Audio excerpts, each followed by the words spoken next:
Bagi gereja Tuhan, angkatlah suaramu dan tinggikan nama Tuhan. Angkatlah tinggi panjinya dan sorakanlah kemenangannya, kemenangannya. Belenggu telah dipatahkan, kutuk dan maut telah dikalahkan, telah dikalahkan. Oleh darahnya, Oleh darahmu yang bebaskanku. Kaulah Raja yang hebat, kebangkitanmu di dalamku, di dalamku. Tiada takut dan gentar, kemenanganku bersamamu, bersamamu.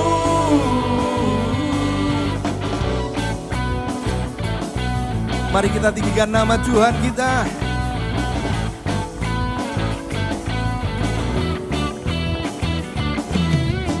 Angkatlah tinggi panjinya dan sorakanlah kemenangannya, Kemenangannya,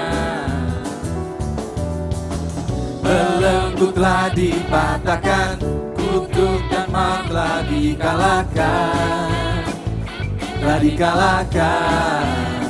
Oleh darahmu yang bebaskanku. Kaulah Raja yang hebat, kebangkitanmu di dalamku, di dalamku. Tiada takut dan gentar, kemenanganku bersamamu, bersamamu. Oh, kaulah Raja yang hebat, kebangkitanmu di dalamku, di dalamku. Tiada takut dan gentar, kemenanganku bersamamu, bersamamu. Engkau Raja di atas segala raja, yang berdaulat atas hidup kita. Dia Tuhan yang membebaskan kita, bahkan Tuhan yang menyembuhkan kita.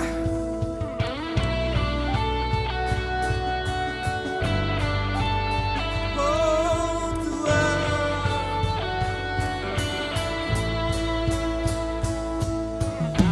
Dulu sekarang selamanya Kau berkuasa atas segalanya. Namamu yang ku serukan, Kaulah Raja penebus. Jemaat Tuhan yang di sini, yang di rumah, katakan Dulu sekarang selamanya Kau berkuasa atas segalanya. Namamu yang ku serukan,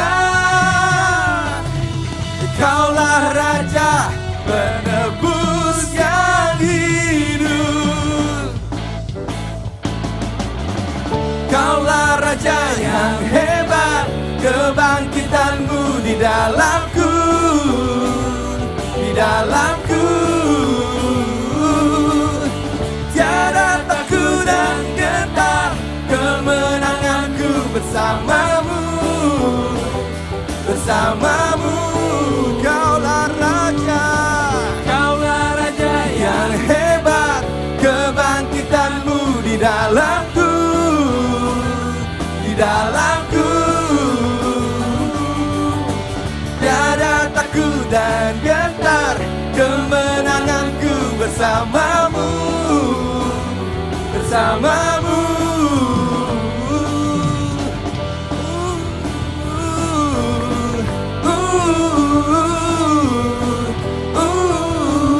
Bersamamu. berikan sorak-seria buat Tuhan kita. Karena Tuhan kita adalah Tuhan yang hidup, Tuhan yang berkuasa, Bahkan Tuhan yang melengkapi kita dengan kuasa-Nya. Amin. Kami percaya Tuhan, bahwa kita tidak mampu membalas kebaikan Tuhan. Tetapi yang kami tahu, kami rindu menyukakan hati Engkau. Bahkan Tuhan yang kami sembah adalah Tuhan yang tidak pernah meninggalkan kami. Dengan apa kami akan membalas kebaikan-Mu Tuhan? Dengan apa Tuhan kami datang dengan segala kerendahan hati kami?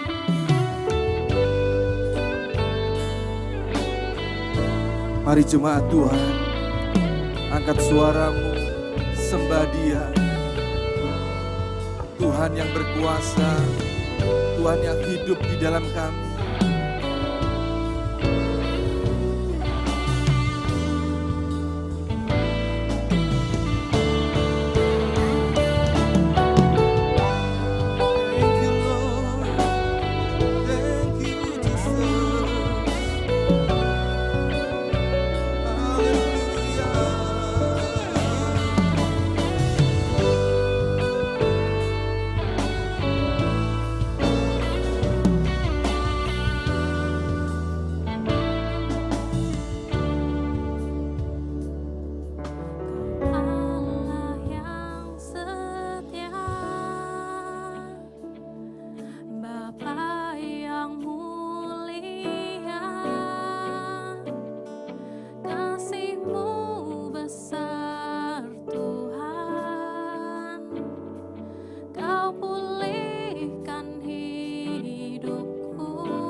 Dengan apa kan ku balas segala kebaikan-Mu? Segenap hatiku menyembah-Mu Yesus. Ku bersyukur padamu selamanya. Oh Tuhan yang kami sembah.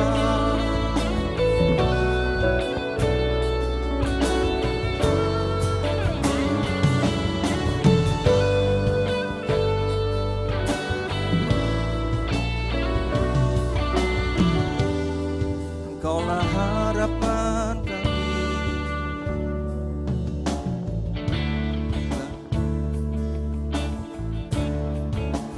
Oh, Engkaulah harapanku. Hidupku dalam-Mu. Terima kasih Tuhan. Kau selamatkan hidupku. Dengan apa kan ku balas segala kebaikan-Mu.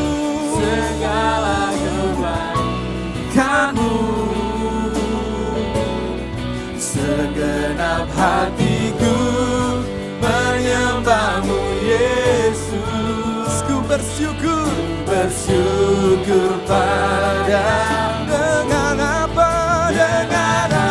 kan ku balas segala kebaikan-Mu. Segenap hatiku menyembah-Mu Yesus. Ku bersyukur dengan apa kan ku balas segala kebaikan-Mu. Segenap hatiku menyembah-Mu Yesus. Ku bersyukur bersyukur padamu selamanya. Kami percaya Tuhan, Kaulah kekuatan kami, tempat perlindungan kami, kota benteng yang teguh.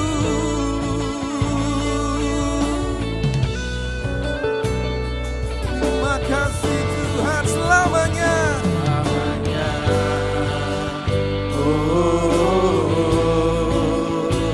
Selamanya.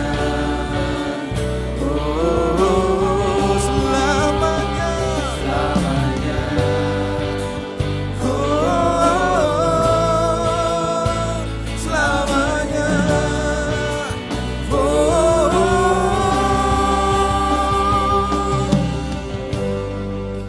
Dengan apa kan ku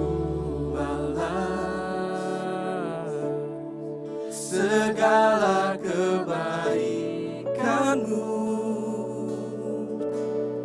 segenap hatiku menyembahmu Yesus.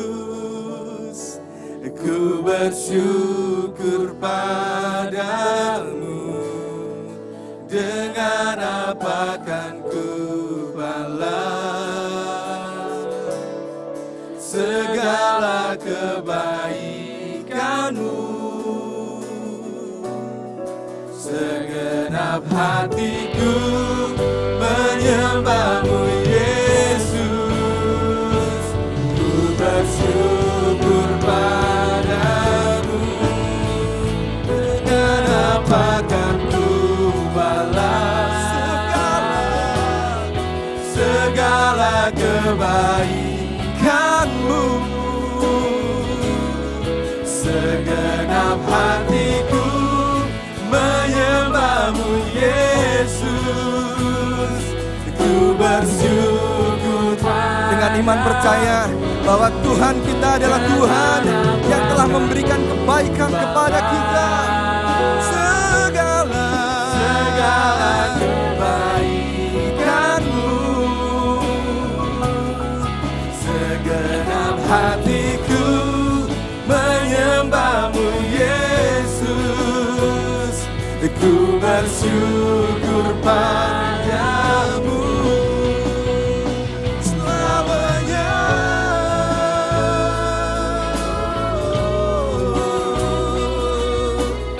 Terima kasih Tuhan, terima kasih Yesus. Engkau yang kami sembah, Engkau yang kami tinggikan. Haleluya, haleluya, haleluya, haleluya. Terima kasih Tuhan, terima kasih Yesus. Engkau yang berkuasa. Engkau yang pagi hari ini menonton acara ibadah ini, yang di rumah, di depan TV, bersama keluargamu, bersama anakmu, bersama dengan istrimu. Tinggikan nama Tuhan, tinggikan nama Dia. Dia Tuhan yang berkuasa atas hidupmu. Dia Tuhan yang berdaulat penuh atas hidupmu. Ketika kami membawa keluarga kami masuk ke dalam hadirat-Mu Tuhan, kami merasakan kehadiran-Mu menyelimuti keluarga kami. Kami merasakan kehangatan yang daripada-Mu Tuhan. Hadirat-Mu memenuhi setiap jemaat MDC Samarinda. Terima kasih Tuhan. Dan oleh anugerah-Mu kami boleh berkata, Bless the Lord of my soul, oh my soul, worship His holy name. Sing like never before, oh my soul, I worship Your holy name. Bless the Lord of my my soul, worship His holy name. Sing like never before. Oh my soul, I worship Your holy name. Bless the Lord, bless the Lord, oh my soul. Oh my soul, worship His holy name. Sing like never before. Oh my soul, I worship Your holy. Bless the Lord, bless the Lord, oh my soul. Oh my soul, worship His holy name. Sing like never before. Oh my soul, I worship Your holy. I worship You, Lord. I worship Your holy name. I worship Your holy name.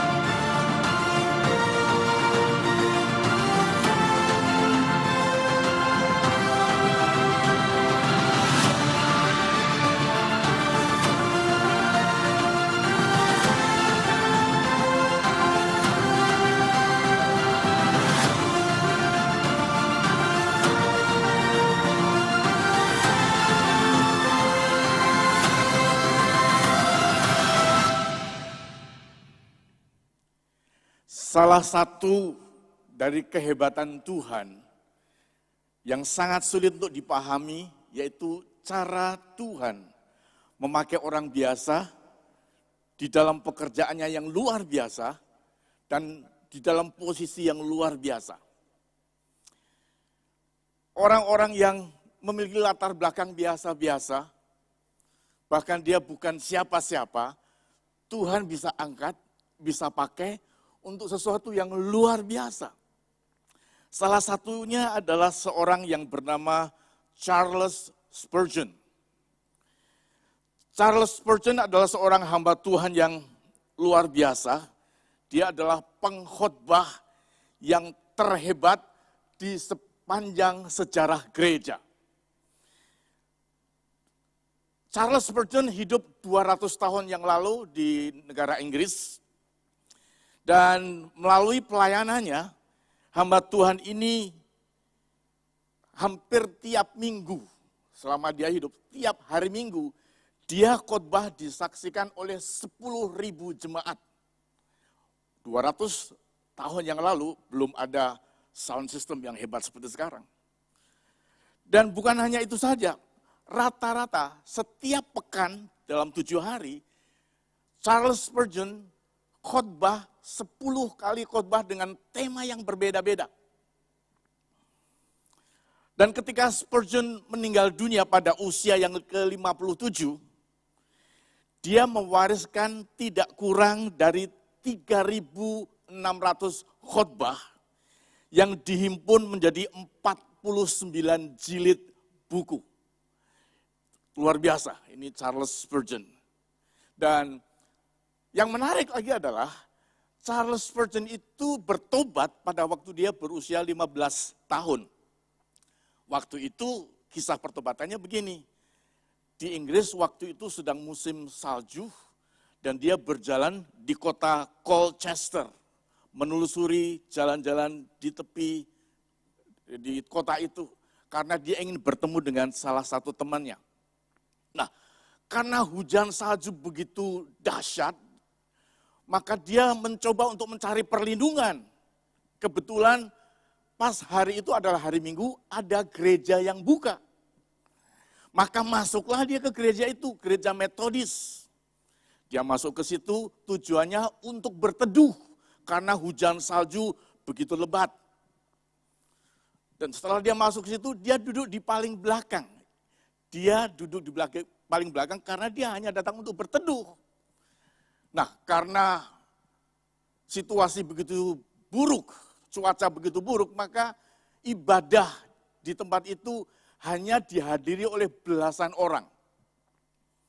Ditambah lagi, gembala jemaat atau pendeta dari gereja itu tidak datang karena badai salju yang menghalangi. Namanya pendeta juga manusia, dihalangi, bisa terhalang. Nah, begitu ibadah memulai, maka mereka bingung siapa yang berkhotbah. Ada salah satu jemaat yang terpaksa dia harus berkhotbah tanpa persiapan. Karena ibadah harus dimulai, harus ada khotbah. Maka berkhotbahlah pendeta itu. 15 menit dia berkhotbah dalam keadaan yang dingin, dia bercucuran keringat karena panik. Setelah 15 menit dia berkhotbah, dia nggak tahu harus ngomong apa lagi. Maka dia dengan lantang menunjuk salah seorang pemuda yang duduk di belakang. Hai pemuda yang duduk di paling belakang, engkau datang dengan masalahmu, ketahuilah bahwa Yesus adalah jawaban buat masalahmu. Datang dan terimalah Tuhan sebagai juru selamatmu. Dan Charles Spurgeon yang dimaksud, dia paling belakang, ternyata kata-kata pendeta itu, bukan pendeta, jemaat yang berkhotbah itu menusuk hatinya dan persis dengan keadaannya. Maka dengan tantangan itu dia dengan langkah yang pasti dan pelan maju ke depan untuk menerima Tuhan Yesus. Dan peristiwa itu menjadi satu titik tolak perubahan dari Charles Spurgeon. Dia bertobat menerima Tuhan. Sejak itu dia berubah. Nah, yang menjadi masalah, yang menjadi pertanyaan kita adalah, siapa yang berkhotbah pada waktu itu? Sampai hari ini tidak ada orang yang tahu namanya, karena nggak sengaja. Tidak tahu siapa nama orang yang berkhotbah itu. Nanti kalau kita ke surga, baru kita akan bertanya pada Tuhan, Tuhan siapa? Yang membuat Charles Spurgeon bertobat dan lahirlah seorang Kristen baru yang ternyata menjadi seorang pengkhotbah yang hebat sepanjang sejarah gereja. Sampai hari ini buku-buku khotbahnya masih dibaca banyak hamba-hamba Tuhan. Nah, hal itulah salah satu kenyataan bahwa Tuhan seringkali begitu. Dia memakai orang biasa-biasa yang nggak ada namanya, nggak ada latar belakang. Khotbahnya pun juga nggak jelas, muter-muter karena tanpa persiapan, bisa dibayangkan. Tapi ternyata khotbah yang sederhana itu mampu mengubahkan seorang dan orang itu menjadi orang yang besar. Demikian pula pagi hari ini kita akan belajar tentang Maria. Maria adalah seorang yang biasa-biasa, gadis yang tinggal di dusun Nazaret. Tapi dia menerima panggilan Tuhan dan dia merespon, jadilah dia hebat. Kita baca terlebih dahulu, sebelumnya kita berdoa agar Tuhan melalui Roh Kudus-Nya menuntun kita. Mari kita berdoa. Tuhan, Engkau adalah Allah yang dahsyat. Kami mempercayai akan janjimu dan akan kuasamu. Sekecil apapun kami, sesulit apapun situasi kami tahu kami akan melangkah dengan pasti menghadapi masa depan kami. Karena Engkau Allah yang hebat. Dan semua karena Engkau Tuhan. Tuntunlah kami melalui firman-Mu ya Tuhan. Agar firman-Mu dapat mengubahkan hidup kami. Bimbinglah pikiran kami agar kami bisa menerjemahkan firman-Mu itu di dalam kehidupan kami sehari-hari. Di dalam nama Tuhan Yesus Kristus kami berdoa. Amin. Mari kita bersama-sama membuka firman Tuhan yang terambil dari kitab Injil Lukas pasal 1 ayat 26 sampai 33. Demikian firman Tuhan. Dalam bulan yang ke-6, Allah menyuruh malaikat Gabriel pergi ke sebuah kota di Galilea bernama Nazaret. Kepada seorang perawan yang bertunangan dengan seorang bernama Yusuf dari keluarga Daud, nama perawan itu Maria. Ketika malaikat itu masuk ke rumah Maria, ia berkata, Salam hai engkau yang dikaruniai, Tuhan menyertai engkau. Maria terkejut mendengar perkataan itu.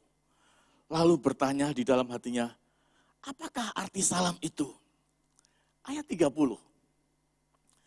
Kata malaikat itu kepadanya, jangan takut hai Maria, sebab engkau beroleh kasih karunia di hadapan Allah.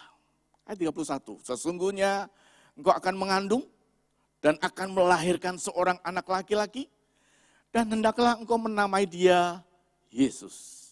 Ia akan menjadi besar dan akan disebut anak Allah yang maha tinggi.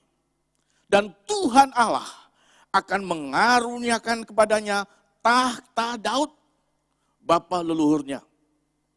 Dan ia akan menjadi raja atas kaum keturunan Yakub sampai selama-lamanya, dan kerajaannya tidak akan berkesudahan. Malaikat Gabriel lagi turun ke dunia, kali ini datang kepada Maria. Malaikat itu berkata, sebab engkau beroleh kasih karunia di hadapan Allah. Inilah sebabnya mengapa malaikat itu melarang Maria untuk takut. Kamu tidak usah takut. Karena Tuhan memberikan dia kasih karunia. Dalam bahasa Inggrisnya adalah favor. Ayat 30 ini dalam bahasa Inggris berbunyi begini. But the angel said to her, do not be afraid, Mary. You have found favor with God. Favor. Favor dalam bahasa Inggris ini artinya kasih karunia yang luar biasa. Favor of God. Dan Maria mendapat favor dari Tuhan, kasih karunia yang luar biasa. Mengapa? Karena dia bukan siapa-siapa. Dia hanya gadis yang biasa. Saudara, Tuhan memakai orang yang biasa-biasa untuk sesuatu yang luar biasa. Namun jangan salah, bukan berarti Tuhan tidak bisa memakai orang yang hebat. Bisa. Tuhan bisa memakai orang yang latar belakangnya baik, berpendidikan baik, keluarga baik, bisa. Tuhan pasti bisa. Namun yang membuat kita merasa kagum adalah bukan hanya orang yang hebat-hebat saja yang dipakai Tuhan. Orang yang tidak ada apa-apanya pun, yang tidak punya nama apapun, Tuhan pun bisa angkat. Diproses, diperlengkapi, dipilih, dan dipakai. Dan itulah Maria. Sehingga dalam hal ini Tuhan akan memakai Maria untuk menghadirkan sosok Mesias yang akan menjadi juru selamat dunia, dan Mesias ini yang bernama Yesus akan menjadi raja atas seluruh dunia. Wow, itu suatu rencana Allah yang besar. Dan tema kita di sini adalah Tuhan memiliki rencana buat Anda dan saya. Tuhan punya rencana buat saudara dan saya untuk masa depan kita. Nah, dari peristiwa ini saya akan sharing pada kita semua. Ada 3 sifat dari rencana Allah. Ada 3 sifat rencana Allah yang perlu kita pelajari agar supaya ketika kita menghadapi masa-masa sulit, ketika kita mengalami saat-saat yang tidak memungkinkan untuk kita jalani, kita nggak takut. Belajar dari kasus ini, Tuhan menyertai orang yang tidak punya kekuatan, yang tidak punya apa-apa, mampu hidup dalam kemenangan. Mampu untuk melakukan perkara besar. Yang pertama, sifat dari rencana Tuhan tidak selalu sama dengan rencana kita. Rencana Tuhan tidak selalu sama dengan rencana kita. Kadang-kadang bisa sama, kalau ada orang yang punya kepekaan yang tinggi tentang Tuhan, dengan hatinya Tuhan, bisa saja dia punya rencana yang sejalur dengan kehendak Tuhan. Tapi yang sering terjadi, rencana Tuhan buat kita itu beda dengan rencana kita. Maria dikatakan dalam ayat 27, dia adalah seorang gadis yang sudah bertunangan dengan seorang cowok yang bernama Yusuf. Arti kata bertunangan artinya dia sudah punya rencana untuk menikah. Arti bertunangan artinya dia sudah punya gambaran ke depan mau bagaimana. Tentunya dia sudah tahu siapa WO yang akan dipakai. Konsumsi apa yang akan dihidangkan. Tempatnya di mana, bajunya bagaimana. Itu semua sudah ada dalam benaknya, rencana. Tapi dengan datangnya malaikat Gabriel yang mengatakan bahwa kamu akan hamil. Kamu akan melahirkan. Maka kehendak Tuhan yang disampaikan kepada Gabriel, melalui Gabriel itu membuat seluruh rencana yang sudah disusun, yang sudah disiapkan berantakan. Berubah semua. Dia sudah punya rencana semua. Kan udah bertunangan, belum pacar, bukan hanya sekedar pacaran, bertunangan. Artinya dia sudah punya perencanaan yang pasti. Tetapi Tuhan berkata bahwa kamu akan mengandung seorang anak yang kelak menjadi Mesias. Saudara, dengan nubuatan dan dengan rencana Tuhan yang diberikan pada Maria itu, maka secara langsung Tuhan melakukan interupsi terhadap rencana-rencana Maria. Dia sudah punya rencana banyak, tapi karena Tuhan begitu dan dia menyetujui rencana Tuhan itu, maka semua rencana Maria berubah. Ini yang saya sebut interupsi ilahi. Saudara, berbicara mengenai interupsi tentunya kita nggak sulit mengartikannya. Yang paling mudah adalah ibu-ibu. Ibu-ibu adalah sosok wanita yang paling sering mendapat interupsi. Coba bayangkan, kalau ibu lagi di rumah lagi masak, sedang enak-enak masak, anaknya rewel, ditinggalkanlah masakannya, ngurusi anak. Itu namanya interupsi. Sudah selesai anaknya diurus, kembali lagi dia kerja, anaknya yang satu lagi, karena dia ini study from home, minta belajar, dia nggak bisa bayar mengerjakan PR, teriak, mama, ini nggak bisa. Tinggalkan lagi masakannya, ngurusi anaknya yang sekolah. Interupsi lagi. Itu interupsi. Artinya ada satu halangan, ada satu yang memaksa untuk dia berhenti sejenak dari apa yang sedang dilakukan. Nah, di Alkitab pun banyak hal-hal di mana Tuhan melakukan interupsi terhadap umat Tuhan. Salah satunya Daud. Daud itu juga mendapat satu interupsi dari Tuhan. Daud itu sedang enak-enaknya dia mengembalakan domba. Dia seorang yang cukup happy dengan apa yang dia kerjakan. Tiba-tiba ada interupsi datang. Tiba-tiba dia disuruh pulang karena Samuel mencari dia. Di rumahnya sudah berkumpul Samuel dan teman-teman dengan hamba-hamba Tuhan. Saudara, itu waktu Daud tidak punya rencana apa-apa. Dia sedang bekerja menggembalakan domba. Tapi Tuhan panggil dia. Itu interupsi. Tetapi interupsi Tuhan atas Daud membuahkan suatu hal yang besar. Seperti kita tahu sejarah Daud. Hamba Tuhan yang lain yang dapat interupsi adalah Saul. Saul sebelum akhirnya bernama Paulus, pada waktu dia sedang semangat-semangatnya melakukan ambisinya, tugasnya, tiba-tiba Tuhan muncul dalam bentuk cahaya yang terang ketika dia sedang berjalan menuju ke Damsyik. Dan ada suara, Saul, Saul, mengapa engkau aniaya aku? Dan saat itu pula Saul yang sedang jaya-jayanya, sedang naik kuda, jatuh dan dibuat Tuhan buta. Itulah interupsi ilahi. Tuhan menghentikan apa yang sedang dilakukan oleh Saul karena Tuhan mempunyai rencana yang lain. Yang terakhir, contoh tentang interupsi. Orang Samaria yang baik hati. Suatu saat ada orang yang mendapat satu musibah karena dia kena palak. Ada kejadian yang sangat tidak enak, jadi rampok, tergeletak. Pada saat orang ini tergeletak di pinggir jalan, ada seorang imam lewat. Seorang imam itu pura-pura nggak tahu dan lewat. Dia tidak mau diinterupsi. Yang kedua, datang orang Lewi. Orang Lewi lewat. Sama orang Lewi yang lewat melihat orang yang sedang dirampok, dia pura-pura nggak mau tahu. Dia lewat saja, karena dia nggak mau diinterupsi.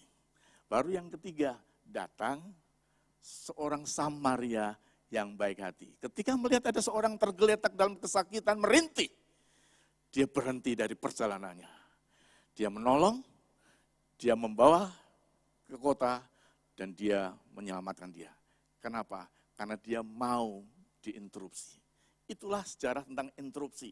Tuhan seringkali menginterupsi, menghentikan apa yang sedang kita kerjakan untuk kita melakukan sesuatu yang lain. Nah, itu yang terjadi pada Maria. Maria sudah punya rencana, sudah punya segala macam angan-angan, diinterupsi oleh Tuhan. Itulah sifat dari rencana Allah. Seringkali rencana Allah berbeda dengan rencana kita. Bapak Ibu yang kasih dalam Tuhan, saya mau bertanya, hari ini pun Tuhan bertanya dengan pertanyaan yang sama seperti kepada Maria. Tuhan ingin memakai saudara dan saya. Tuhan ingin menampakkan dirinya di atas bumi melalui tubuh saudara. Melalui tangan saudara untuk menolong orang yang susah. Melalui mulut saudara untuk menghibur mereka yang susah. Melalui waktu kita, Tuhan ingin memakai saudara. Nah, masalahnya, bersediakah saudara untuk diinterupsi oleh Tuhan? Melakukan kehendaknya, menghadirkan Yesus pada orang yang memerlukan. Yang kedua, sifat dari rencana Tuhan. Rencana Tuhan tidak selalu lebih mudah daripada rencana kita. Atau dengan kata lain, rencana Tuhan itu sukar. Setelah Maria mendengar pesan dari Gabriel, maka dia harus mempersiapkan diri untuk sesuatu yang sangat sukar. Saudara, Tuhan membawa Maria untuk mengalami sesuatu yang sukar. Bagaimana gak sukar? Maria dalam kondisi sedang bertunangan, tiba-tiba oleh karena kehendak Tuhan dia harus mengandung.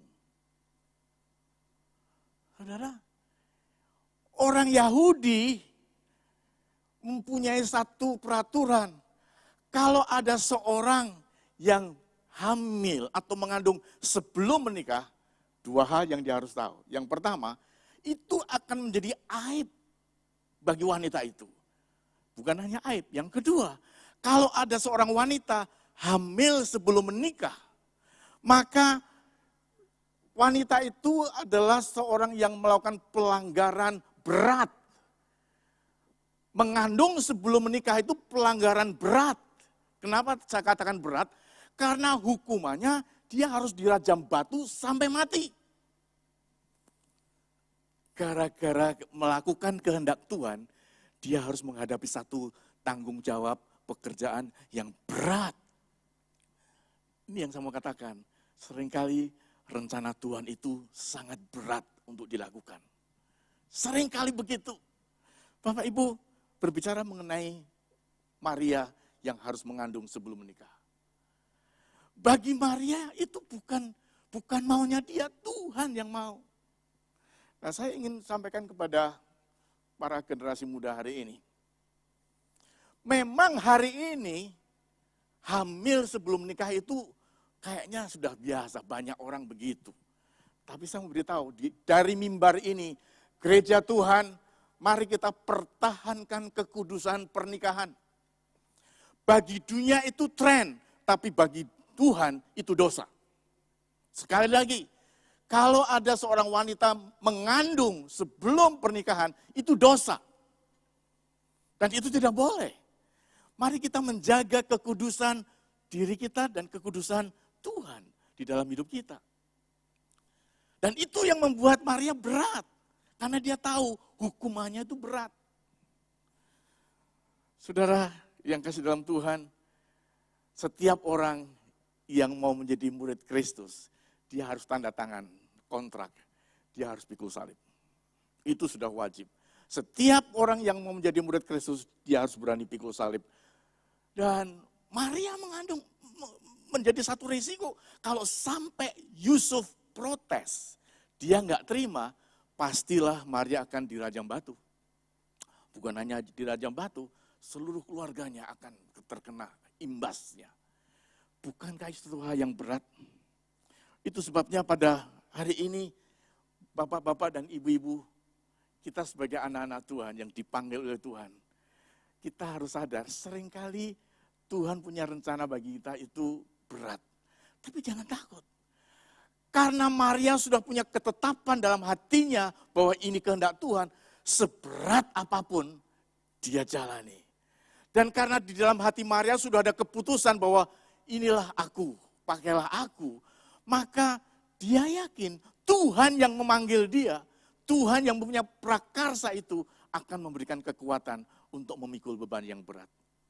Bagi Bapak, Ibu, saudara-saudara yang hari ini sedang mengalami banyak kesulitan, percayalah, Tuhan memberikan kau kemampuan.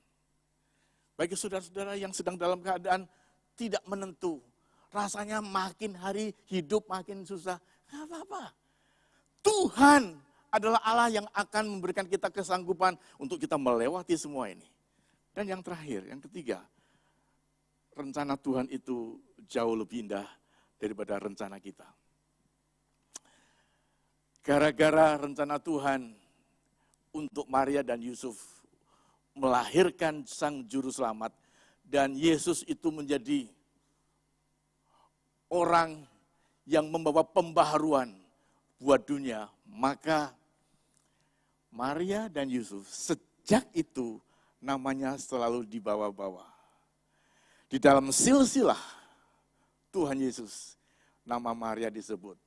Di dalam setiap perayaan Natal, nama Maria disebut. Dan di seluruh dunia, apa yang dilakukan Maria itu harum, indah. Betapa tidak indah, saudara. Maria wanita yang biasa-biasa, yang tinggal di pedesaan, tiba-tiba dia harus melahirkan juru selamat. Dan Yesus membawa satu pembaharuan buat seluruh dunia. Dosa-dosa seluruh dunia diampuni karena pelayanan Yesus. Maria bangga mempunyai anak secara jasmani Yesus. Dia bersuka cita. Dan apa yang terjadi pada Yesus itu indah. Saudara bisa bayangkan apa yang terjadi kepada dunia kalau Yesus tidak lahir. Berantakan, kacau, dan sengsara. Jadi karena kelahiran Yesus, maka dunia menjadi indah. Hidup kita menjadi indah. Yang tadinya kita harus dihukum, yang tadinya kita harus mengalami satu sengsara, siksaan, penderitaan. Karena Yesus, hidup kita jadi indah. Saya mau bertanya, berapa di antara saudara yang gara-gara Tuhan Yesus mengalami perubahan? Keluarga dipulihkan, bisnis dipulihkan, masa depan dipulihkan. Itu karena Yesus, bukan?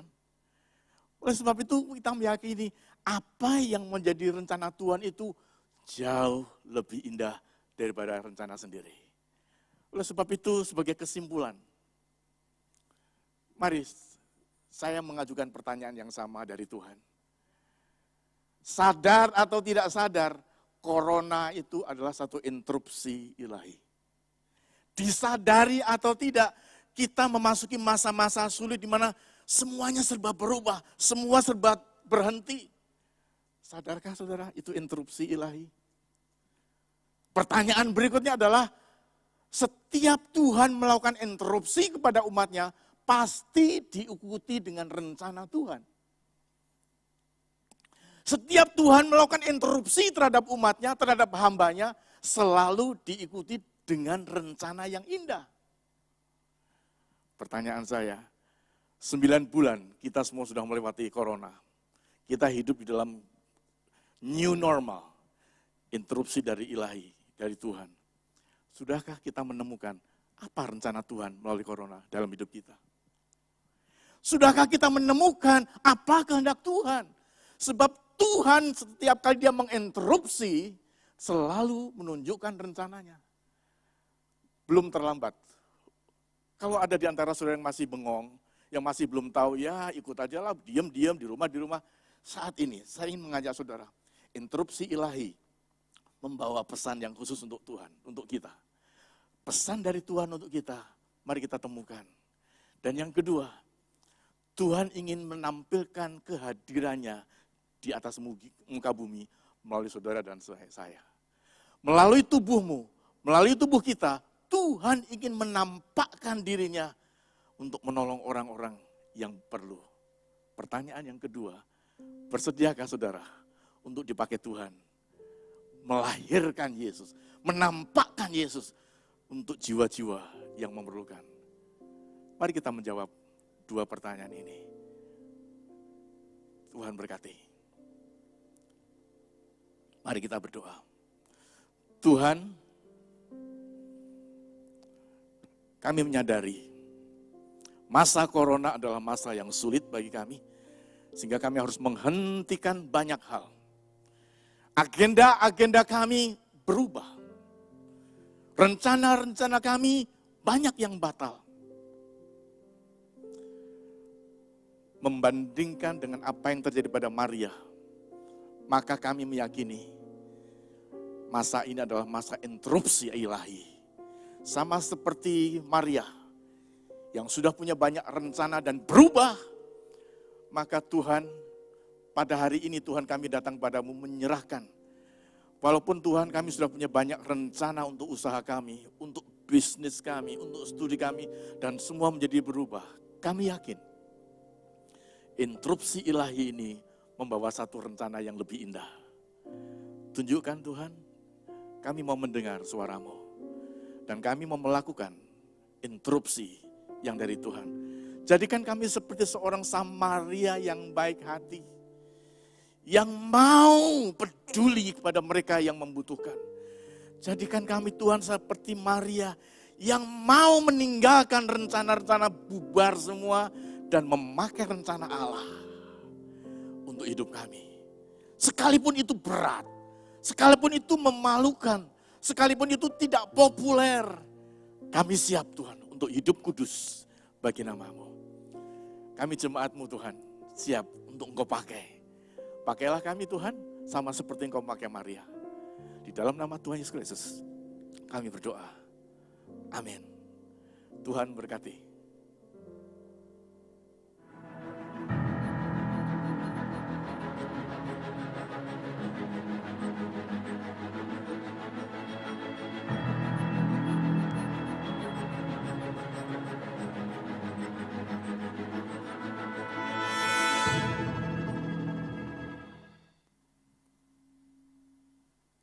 Shalom. Marilah kita mempersiapkan persembahan kita. Sebelumnya mari kita berdoa. Tuhan, kita tidak tahu Tuhan, apa yang Tuhan rencanakan atas hidup kami Tuhan. Dan kita tidak tahu Tuhan, apa yang Tuhan persiapkan di masa depan kami Tuhan. Tapi kami percaya Tuhan yang baik sudah merencanakan yang indah buat kami semua Tuhan. Terima kasih untuk semuanya Bapa.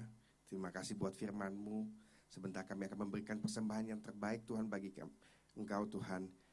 Untuk kemuliaan nama-Mu saja Tuhan. Berkati persembahan kami Tuhan. Berkati tangan-tangan yang memberi. Biarlah itu semua Tuhan Kau balikan kembali kepada-Mu Bapa. Terima kasih Bapa. Di dalam nama Tuhan Yesus kami siap untuk memberi. Amin.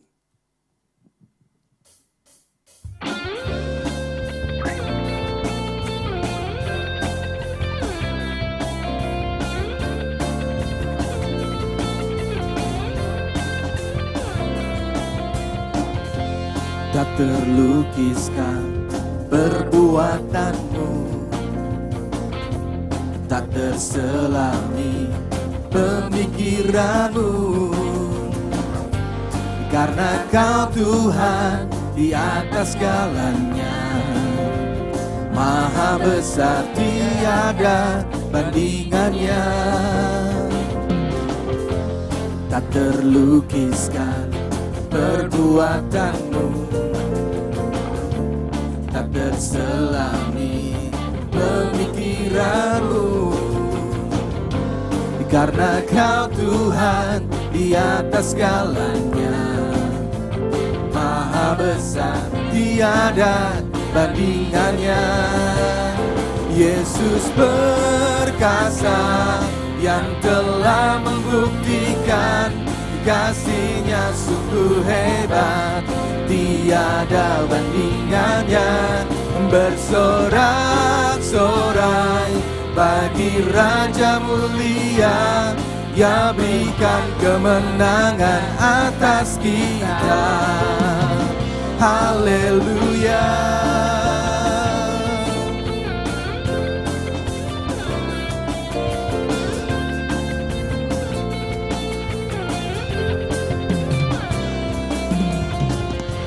Tak terlukiskan perbuatanmu, tak terselami pemikiranmu, karena Kau Tuhan di atas segalanya. Maha besar, tiada bandingannya. Yesus perkasa yang telah membuktikan kasih-Nya sungguh heran, tiada bandingannya. Bersorak-sorai bagi Raja mulia, Ia berikan kemenangan atas kita. Yesus perkasa yang telah membuktikan kasih-Nya sungguh hebat, tiada bandingannya. Bersorak-sorai bagi Raja mulia, Ia berikan kemenangan atas kita. Haleluya.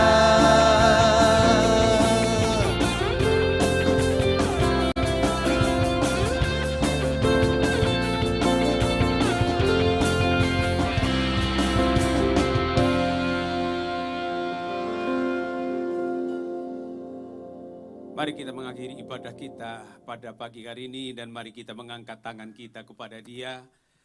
Tuhan, kami percaya bahwa Engkau adalah Tuhan yang luar biasa bagi kami. Rencana-Mu selalu indah dalam hidup ini. Walaupun terkadang kami tidak bisa memahaminya, tapi kami percaya bahwa rencana Tuhan ajaib dalam kehidupan kami. Itulah sebabnya Tuhan, hari ini kami bersyukur dan bersuka cita untuk rencana Tuhan yang indah itu. Biarlah rencana-Mu itu juga Tuhan terjadi bagi keluarga kami, terjadi bagi usaha pekerjaan kami, terjadi bagi studi kami, terjadi juga Tuhan di tengah-tengah sakit penyakit yang dialami. Tuhan, kami percaya bahwa rencana Tuhan pasti baik, pasti ajaib, pasti luar biasa. Kami menikmati rencana-Mu itu Tuhan. Di dalam nama Tuhan Yesus, terimalah kemenangan daripada Tuhan. Terimalah sukacita daripada Dia. Sebab Dia sumber kehidupan. Dia akan melimpahkan keberuntungan dan keberhasilan dalam kehidupanmu sekalian. Dan Kau akan menikmati janji Tuhan mulai hari ini sampai selama-lamanya. Di dalam nama Tuhan Yesus Kristus. Mari semua yang percaya katakan amin bersama-sama. Haleluya. Amin. Tuhan memberkati.